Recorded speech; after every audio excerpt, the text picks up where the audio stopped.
Halo kawan-kawan semua, selamat datang kembali. Salam hore-hore. Nomor 1,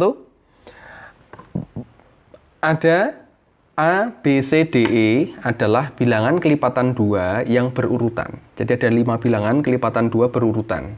Dan F, G, H, I, J adalah bilangan kelipatan 3 yang berurutan.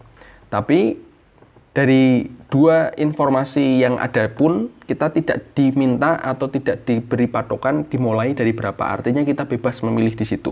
Nah, yang ditanyakan adalah nilai X-nya itu A plus E bagi 2 dan nilai Y-nya adalah F plus J bagi 3. Nah, misalnya dari A, B, C, D, E kita mulainya ngitung dari angka 2 katakanlah, berarti 2, 4, 6, 8, dan 10. Dari bentuk ini artinya kita punya nilai A adalah 2 dan E-nya adalah 10. Ya kan? Bilangan depan sama terakhir. Nah, artinya dari situ kita dapat nilai X-nya adalah 2 ditambah 10 dipara 2. Dibagi 2 berarti ketemunya adalah 6. Gitu. Itu boleh. Nah, atau misalnya teman-teman ngambil bilangan yang lain tidak masalah. Misalnya kita ngambil 12, 14, 16, 18, dan 20. Tidak apa-apa. Karena itu juga dua bilangan kelipatan 2 berurutan juga. Dalam hal ini berarti nilai A dan E-nya adalah 12 dan 20. Sehingga nilai X-nya itu adalah 12 ditambah 20 dipara 2. Dalam ini pun kita dapat berarti 32 bagi 2 ketemunya adalah 16. Nah, itu dari nilai X-nya. Ada dua macam sudah bernilai berbeda. Nah, nilai Y-nya sekarang kita ambil F, G, H, I, J, kelipatan 3, dimulai dari 3 misalnya. Berarti dari sini kita punya 3, 6, 9, 12, 15. Berarti kita punya F-nya 3 dan J-nya itu adalah 15. Sehingga dengan keadaan ini, nilai Y itu adalah 3 ditambah 15 dibagi 3. Kita akan mendapatkan nilainya adalah berapa? 6. Oke. Dengan pemisalan 3 saja seperti ini, kita sudah bisa melihat bahwa ketika kita mulai dari 2, akan ketemu nilai X-nya 6. Dan kita bandingkan dengan nilai Y-nya yang 6, maka akan ada hubungan X sama dengan Y. Nah, tapi ketika kita ambil nilai lain untuk X, dan mungkin nilai lain juga untuk Y, tapi kita ambil nilai Y-nya tetap saja, biarkan yang dari 3 dulu, kita akan mendapatkan nilai X-nya 16 dan Y-nya tetap 6. Artinya dari hubungan ini kita bisa melihat bahwa nilai X ternyata lebih besar dari Y. Dari dua variasi yang kita temukan seperti ini saja sudah ada dua nilai berbeda, yaitu X bisa lebih besar, X bisa sama dengan, dan mungkin ada X, dan pasti ada X lebih kecil. Jadi hubungan antara X dan Y itu tidak dapat ditentukan. Itu pertama. Sip. Oke, yang soal nomor 2. Bilangan ganjil 7 angka yang dapat dibuat atau dibentuk dari semua angka, ini semua angka nih, kelebihan huruf 1, 2, 3, 1, 2, 4, dan 8. Dengan semua angka selain 1 muncul tepat 2 kali. Sehingga sebenarnya angka yang disediakan di sini adalah 1, 2-nya ada 2, 4-nya ada 2, 8-nya juga ada 2. Selain angka 1 muncul 2 kali. Berarti yang saat muncul tepat sekali aja itu hanya angka 1. Karena ini ada selain angka 1 munculnya tepat 2 kali. Berarti yang lain 2 kali semua. Oke. Nah, artinya gini teman-teman, kita bisa menyelesaikan soal ini dengan membuat kaidah pencacahan juga bisa. Kita bikin ada 7 digit, 1, 2, 3, 4, 5, 6, 7. Ada 7 digit. Nah, sekarang kita lihat yang akan kita bentuk adalah bilangan ganjil. Ingat? Ciri-ciri dari bilangan ganjil itu bisa kita lihat dari angka satuannya, yaitu angka paling terakhir tuh, angka satuannya. Ya kan? Bilangan berapapun, kalau kita lihat ganjil atau genep sih, ngeceknya di angka satuannya. Satuannya genep atau ganjil.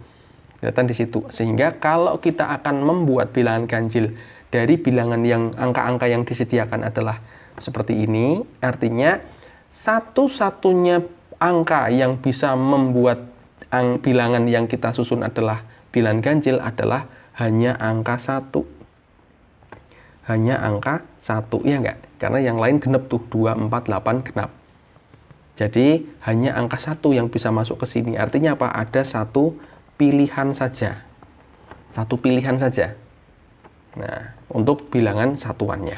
Nah, sekarang kita cek untuk bilangan 6 digit di depannya. Berarti di sini ada 6 digit yang akan kita susun acak dari bilangan 2, 2, 4, 4, dan 8, 8. Ada berapa dia? Nah, kita pakai apa? Permutasi dengan unsur yang sama.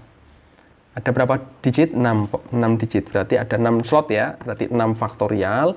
Di mana ada yang sama. Siapa yang sama? 2-nya ada 2, 4-nya ada 2, 8-nya juga ada 2. Berarti kita bagi di sini ada bagi 2 faktorial, bagi 2 faktorial, dibagi 2 faktorial. Atau 2 faktorial kali 2 faktorial kali 2 faktorial untuk membagi 6 faktorialnya. Oke, sip. Kita lanjutkan. Berarti ke bawah ya. Nah, ini tinggal kita mainkan hore-hore halal nih. Kita hore-hore, berarti tersisa tinggal mainkan lanjutnya aja. Karena 6 faktorial kan 1 kali 2 kali 3 kali 4 kali 5 kali 6. Berarti sudah kebagi dengan 1 kali 2. Berarti tersisa 3 kali 4 kali 5 kali 6. Yang bawah berarti masih ada 2 faktorial. 1 kali 2, ini juga masih ada. Berarti dikali 1 kali 2. Oke? Kita mainkan di sini, berarti kita bisa mainkan hore-hore lagi nih. 2-nya hore sama 4, sama-sama bagi 2, ketemunya 2. 3 sama 6 sama 2, berarti sama-sama bagi 2, ketemunya 3. Kita kalikan, di sini ada berapa ini? 3 kali 3, 9. 9 ini 10. 9 kali 10, 90. Ingat, masih ada yang satuan. Nah, kebetulan satuannya cuma ada satu pilihan. Berarti kita menurunkan setnya harus jadi banyaknya seluruhnya itu adalah 90 dikali 1. Karena angka satuannya hanya ada satu pilihan. Sehingga bilangan yang bisa kita buat dengan syarat yang diberikan tadi ada 90 bilangan. Gitu. Itu yang kedua. Oke, kita lanjutkan yang ketiga. Ada informasi bahwa XY itu tidak sama dengan 0. Di mana X kuadrat Y kuadrat ditambah 3XY sama dengan 28. Dari bentuk ini, kita bisa memainkan X kuadrat Y kuadrat itu kan sama saja dengan XY dikuadratkan, iya enggak? Oke, nah ditambah dengan 3XY sama dengan 28. Kalau 28-nya saya pindah ke kiri sekalian, berarti jadi min 28 sama dengan 0. Gitu. Nah, dari bentuk ini ada yang sama, variabel XY. Ini XY, ini XY. Kalau misalnya XY ini kita ganti menjadi A, maka akan kebentuk A kuadrat, ya enggak? Ditambah 3A min 28 sama dengan 0. Kita perhatikan bahwa di situ adalah suatu persamaan kuadrat. Bisa kita faktorkan, ya enggak? Kalau kita faktorkan berarti ada A dikali A. Oke. Terus kita lihat 28 punya faktor berapa, ketika ditambahkan nanti faktor-faktornya itu ketemunya adalah plus 3. Nah, pasangan yang cocok adalah berapa?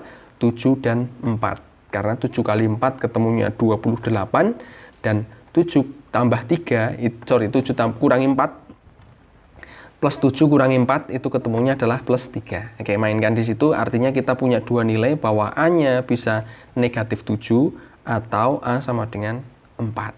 Kita kembalikan siapa A? A adalah XY. Kita mainkan kembalikan XY sama dengan negatif 7. Ini XY sama dengan 4. Yang penting apa? Tidak 0. Yang ditanya adalah siapa? Nilai Y. Berarti kita kembalikan. Artinya Y dari bentuk yang pertama, XY sama dengan negatif 7, kita dapatkan Y itu adalah negatif 7 per X. Nah, dari sini berarti kita punya nilai Y sama dengan 4 per X. Ya kan, kita cek 4 per X dan negatif 7 per X ada di mana? Pernyataan kedua dan pernyataan keempat yang sesuai. Jadi jawabannya adalah C, 2 dan 4 saja yang benar. Gitu. Kita lanjutkan. Nomor 4, persamaan garis L yang melalui titik 2,4 ya, dan memiliki gradien seperempat. Nah, titik manakah di bawah ini yang dihubungkan dengan titik A menjadi satu garis yang bergradien sama? Ingat, menentukan gradien dari dua titik. Jadi, teman-teman, kita menghubungkan antara titik-titik yang ada di pernyataan dengan titik 2,4. Nggak tulis dulu, 2,4. Semua kita hubungkan, ini akan menghasilkan gradien berapa. Nah, kita mainkan di sini, kita cek dari pernyataan keempat dulu. Dari pernyataan keempat, artinya kita akan mendapatkan gradien adalah Y2 min Y1 berarti 4 min 0 dipara X2 min X1, ya kan? Jadi kalau ada dua titik X1, Y1 dan X2, Y2 ini gradiennya. Nah ini kita kotak di sini. Gradiennya M adalah siapa? Y2 min Y1 dipara X2 min X1. Kembali ke soal tadi, ini agak lompat, rumusnya malah ketinggalan. Nah, di sini kita mainkan berarti tinggal X2 min X1 ya. X2-nya adalah 2, min 6, berarti jadi plus 6. Karena min ketemu min. Kita mainkan, di situ ada berapa? 4/8. 4/8 berapa? 1/2, setengah. Sama nggak dengan 1/4? Sama. Nggak sama, beda. Berarti yang 4 salah. Nggak sama ya. Nah, artinya titik negatif 6,0 ini tidak dilalui garis tersebut. Artinya gradiennya tidak sama. Jadi pernyataan 4 salah. Artinya pilihan E, pilihan D, pilihan C bisa kita hore-hore eliminasi. Artinya tinggal pilihan A dan B. Langkah selanjutnya, kita ngecek pernyataan yang kedua. Oke, kenapa kedua? Biar kelihatan nanti kan ada dua beda sendirian tuh. Nah, kita cek dua benar atau enggak. M-nya berapa? Atau gradiennya berapa? Dengan titik yang ada di sana, 1,3 dan 2,4. Kita mainkan Y2 min Y1, berarti 4 min 3. Dipara X2, berarti X2-nya adalah 2, min X1, X1-nya adalah 1. Oke, sip. Berarti kita mainkan, dapatkan adalah 4 kurangi 3, 1, 2 kurangi 1, 1, 1/1. Berarti ini gradiennya berapa? 1. Gradiennya 1, teman-teman. Berarti tidak sama lagi. Artinya pernyataan kedua juga salah. Jadi kelihatan bahwa pernyataan 1 atau pilihan A bisa kita hore. Ya, tersisa berarti tinggal jawaban B yang pasti benar. Nah, teman-teman mau ngecek boleh silahkan atau enggak. Artinya kita sudah tidak perlu ngecek lagi untuk mengefisienkan waktu dalam penyelesaian soal. Dapat pilihan jawabannya B. Gitu. Begitu teman-teman, terima kasih. Semoga bermanfaat.